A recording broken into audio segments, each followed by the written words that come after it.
Bienvenidos amigos a nuestro viaje continuo a través del libro El conflicto de los siglos de Elena G. de White. En nuestro video anterior vimos cómo las profecías de Apocalipsis 11 predijeron eventos que condujeron a la Revolución Francesa.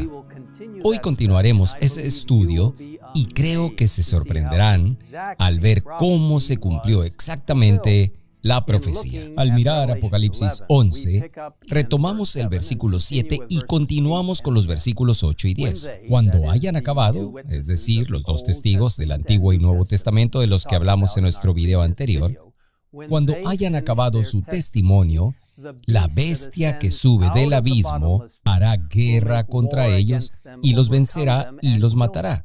Y sus cadáveres estarán en la plaza de la grande ciudad que en sentido espiritual se llama Sodoma y Egipto, donde también nuestro Señor fue crucificado. Y los moradores de la tierra se regocijarán sobre ellos y se alegrarán y se enviarán regalos unos a otros porque estos dos profetas habían atormentado a los moradores de la tierra. Entonces, ¿qué significa este pasaje y cómo se aplica a la Revolución Francesa? Bueno, para empezar, es importante recordar que este lenguaje profético es simbólico. No se refiere a Sodoma o Egipto literales, sino a lo que estos lugares simbolizan. Note que el pasaje dice la grande ciudad, que en sentido espiritual se llama Sodoma y Egipto. Se nos dice en el conflicto de los siglos que de todas las naciones mencionadas en la historia de la Biblia, fue Egipto con la que más osadía negó la existencia del Dios vivo y se opuso a sus mandamientos. Quizás recuerden cómo Faraón declaró audazmente: ¿quién es Jehová para que yo oiga su voz y deje ir a Israel? Yo no conozco a Jehová ni tampoco dejaré ir a Israel. Esto, amigos míos, es ateísmo, y la nación representada por Egipto daría voz a una negación similar de las afirmaciones del Dios viviente y manifestaría un espíritu similar de incredulidad y desafío. La grande ciudad descrita en Apocalipsis 11 también se compara espiritualmente con Sodoma. La Sodoma literal era bien conocida por quebrantar la ley de Dios y especialmente por su conducta inmoral y sus prácticas sexuales. Elena G. de White escribe, en conformidad con lo que dice el profeta poco antes del año 1798, que un poder de origen y carácter satánico se levantaría para hacer guerra a la Biblia y en la tierra en que de aquella manera iban a verse obligados a callar los dos testigos de Dios, se manifestarían el ateísmo del faraón y la disolución de Sodoma. Luego ella declara, esta profecía se cumplió de un modo muy preciso y sorprendente en la historia de Francia. Fue durante la Revolución Francesa en 1793 que un cuerpo legislativo oficial renunció unánimemente a la creencia y adoración de Dios. Leemos que Francia es la única nación en la historia del mundo que por decreto de su asamblea legislativa declaró que no hay Dios.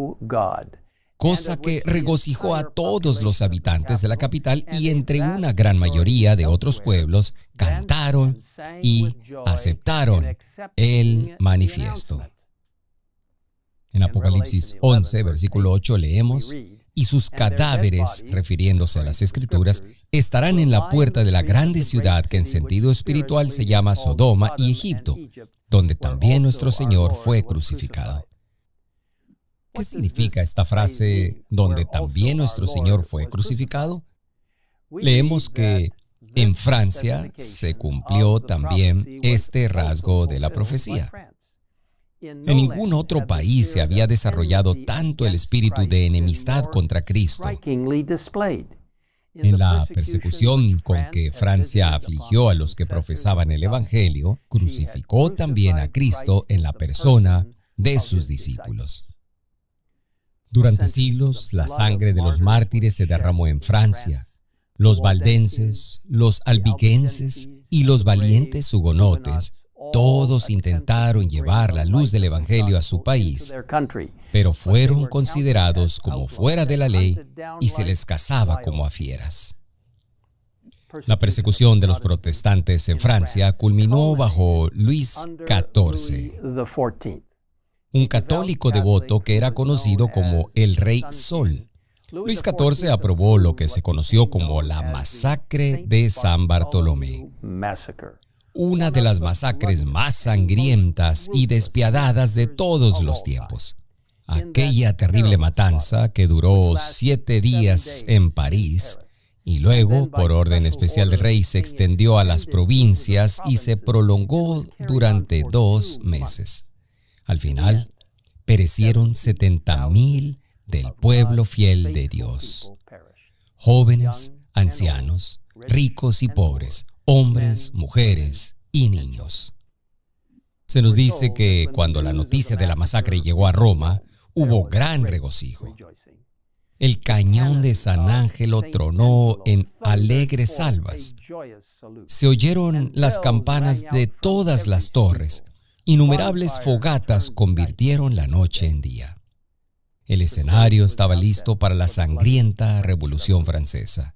La Biblia nos dice en Gálatas 6, versículo 7, «No os engañéis, Dios no puede ser burlado. Todo lo que el hombre sembrare, eso también segará». El mismo espíritu maestro que instó a la masacre de San Bartolomé también condujo en las escenas de la Revolución. Pero incluso en la noche más oscura, Dios no se olvida de su pueblo. Su palabra no fue silenciada para siempre.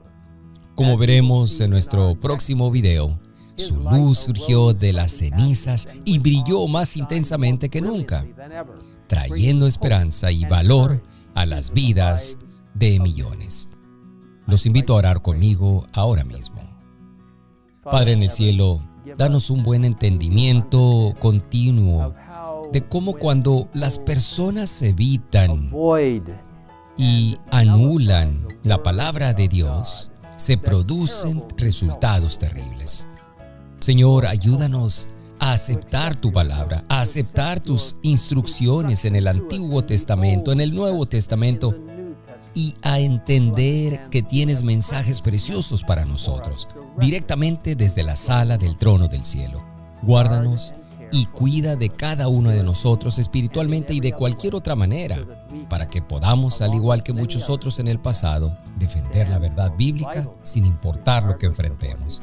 Gracias por escucharnos. En el nombre de Jesús lo pedimos. Amén.